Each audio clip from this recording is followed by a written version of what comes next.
Hi guys, today I just wanted to show you an error that has happened a number of years ago, back in 2001, with the Centenary of Federation $1 coin.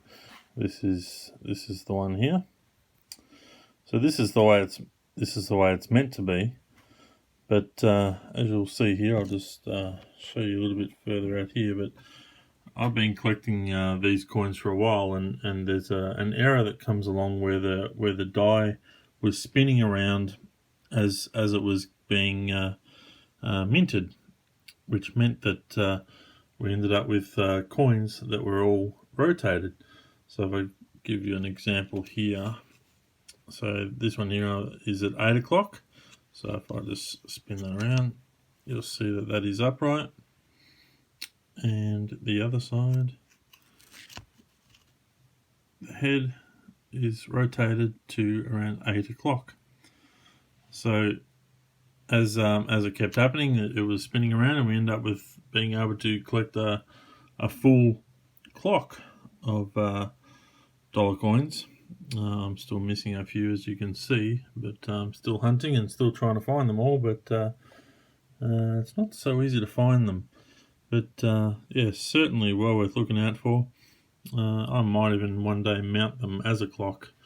But I just wanted to show you this here. This is out of the errors book. This is actually a picture of what it's meant to look like.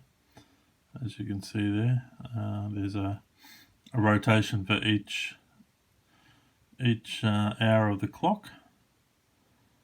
And yeah, certainly well worth looking out for, and absolutely worth collecting. And I've been through many hundreds of thousands of coins over the years, and this is all I've found. So they are fairly rare. I do have some double ups. There's another one at 2 o'clock there, and a 9 o'clock.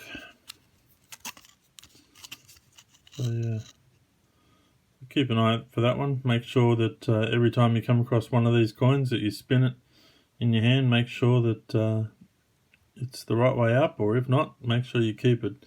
It's not worth keeping if in this condition, if they're the correct way, unless you need one for 12 o'clock, which is what I've got here, which is just the standard one. Nothing special there, but you still need one if you're trying to collect the whole clock. So yeah, anyway, keep an eye out for these ones. Thanks for watching.